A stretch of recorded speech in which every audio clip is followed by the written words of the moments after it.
kyonsaba kyensobola taata. Kitwala musajja okuvaayo n'ogamba ekigambo tensonyiwa because omuntu wakalibayo obadde osobola okutuula gy'otudde n'ogamba eno weevu ya social media bijja kumala bikola.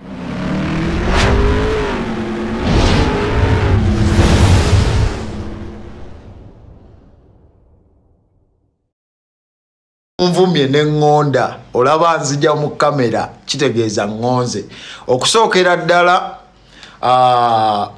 omuntu yenna amanyi ngenda kwetondera omuntu omu first of all ngenda kwetondera omuntu omu yes ngenda kwetondera buli ampagira oba awagira Mikisi Stefani naye omuntu gwe ngendo singo okwetondera bamuyita Barista Timo gwe singo okwagala okwetondera then na buli awagira Mikisi Stefani nkwetondera komanyoko tewali buzibu mukwano ino olukusa olunvuma ya nvuma obusungu bukugweko ku mutima kubanga nenga amazima munvumye tebanvumangako bwe bati ge mazima tebanvumangako bwe bati obwedda ngugumuka sikirabangako omuntu asinze okunvuma ennyo neŋŋamba naavuma bamuyita Salake webale nnyo ebivumo bye wanvumye webale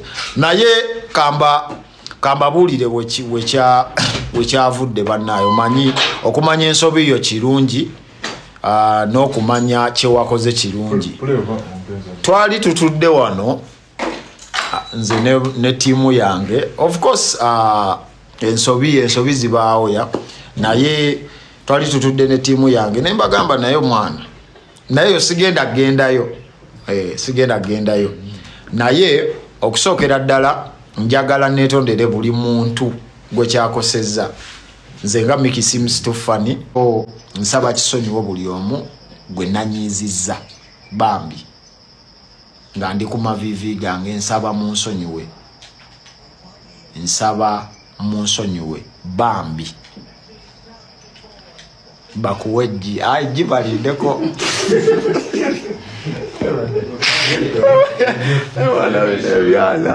banaye simanyi komenti wesobola zijjirako ejibalireke banaye simubi bambi ntegedde ensobi yange nabadde nsazeewo nsirike neekweke ngumaze embiro naye nkitunuddemu nga tosobola gumaza mbiro so ngonze era nga kwe kusalawo nzije mu maaso gammwe mu kooti yammwe y'abantu munsalire omusango Entebbe Airport enguze esusse tebinkwatako nze abantu bafanzire ku airport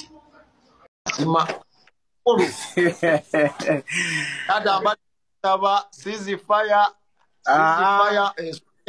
tegedde ngonze era nga kyonsaba kyensobola okukola taata. Kitwala musajja okuvaayo n'ogamba ekigambo tensonyiwa because omuntu wakalibayo obadde osobola okutuula gy'otudde n'ogamba eno weevu ya social media bijja kumala bikole ki bigwe naye wobanga naawe osobola okutuula nsi n'ogamba newalayi this time around nabadde wrong naffena tukola ensobi nze Miki mukyala wange yandekawo nenzija ku social media nenjogera bye nayogera naye bwe namanya nti nansobi ze nakoze mu kwogera nakola ate video neneetonda because we sometimes get caught up in the moment no isaawo kyotalina kuyisaawo ne peace and love I've always been your fan ekyo kimanyi bulungi nnyo. I don't know if you've ever seen across my videos nga zitrendinga because oli respected because tovumangako muntu toyivoolangako muntu you always keep yourself to content and creation. This time around, everybody was disappointed because we saw another version of you we couldn't believe. I was like, what's wrong with this fella? You know? Anyway, apology accepted. Ate no video jiwarabeje nakoledde nze nagambye sisobola kujjawo respect. Omuntu newoba oyogera naye newaba akunyiziza always try to keep it respectful.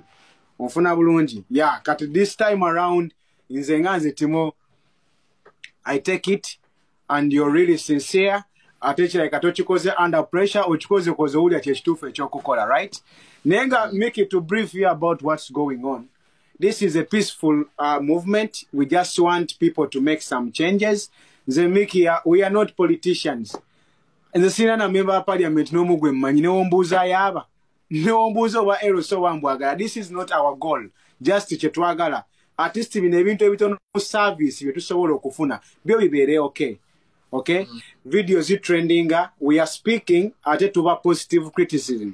Omuntu omu criticizing positively kwe kumuwulira ensobi emuliko n'omuwulira n'engeri y'okugikola ki y'okugisalira amagezi danyo kubulira ensobi izo zesisobola kusalira amagezi kati ambanga atakuli mukula ki okulwanisa. So twavuddeyo ne twogera ensonga zaffe, we aired out our issues ne tubeera straight ne kubawa how we tusobola okuimprovinga. So kijja kubeera muntu nga wa bwongo bunafu nnyo obutategeera point yaffe. No. Kati nze njakitwala nti Miki oyinza okwabadde onyweddemu akaseera ako omuntu n'akusanga mu vibe n'akwaga ate mumbuulire ebyo nammwe. I take it like that. Omuntu sometimes you get caught up in the moment. Now we just want people like you guys mujje mutweyongeko for a good cause. This is a very good cause. It's a positive cause. Temulimu politics. Nobody's criticizing. Nobody's shaming. Jambo bino ebintu biyinza otuuka wano oba okutuuka ku ssali ebiriko. Then n'okwogera ekigambo kye nayogedde, I know abantu abamu si buli omumbu akola video n'angambako. Mbwa ngambako because ayagala ngambeko. Abamu bangambako because kigenda muwa views oba kigenda muwa likes. Yensonga lwaki bangambako.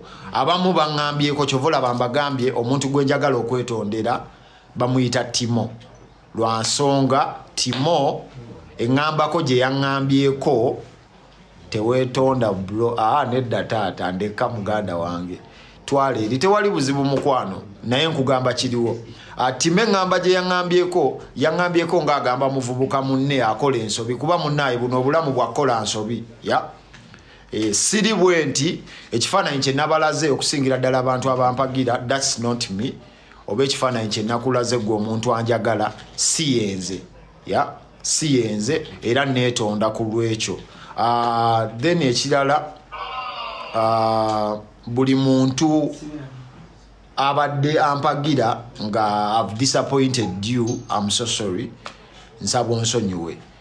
Then ekirala kubya airport nina ensonga lwaki nakoze ekigambo ekyo kye nakoze. I think ngenda kuta video, bwe nta video eyo mbalage ensonga lwaki kyavuddeko ensonga lwaki kyavuddeko kye nayogedde kyonna naye nga amazima agaliwo ku luno gunsingidde ddala sivangayo kko ne neetonda naye leero gunsinze. It's my mistake. Nakoze ensobi nga nze omuntu era nga mbasuubiza I'm going to adjust.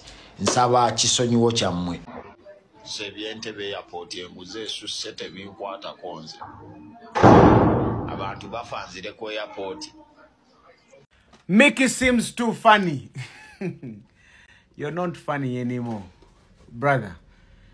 I respect you so much for your hard work because sichangu omuntu n'omusanga nojja notandika kumwogerako kintu kya busiru. After all the hard work gyobeera otaddemu okuzimba erinnya lyo ne brand yo. But sometimes Miki, not everything you need to comment. Big Rich Junior School ly'essomero w'otwala omwana n'otejjusa. Ssomero lya day ne boarding tuva ku daycare okutuuka ku P7. Abasomesa baffe batendeke ate nga tuli mu kifo ekigazi obulungi awali n'ekisaawe omwana okwetaaya. Eddiini zonna tuzikkiririzaamu. Tusomesa ebya bakery, cookery, computer n'okutumbula ebitone by'abaana. Tulina ebyokuzanyisa eri abato, entambula weeri eri abayizi abava ewaka. Ekisulo kyaffe kya mulembe era ow'ekisulo ebikozesebwa abisanga ku ssomero. Tusangibwa Nsangi emabega wa Gipi petrol station. Okumanya ebisingawo kuba ku 070 69 812. Big Rich Junior School ly'essomero eririko kati.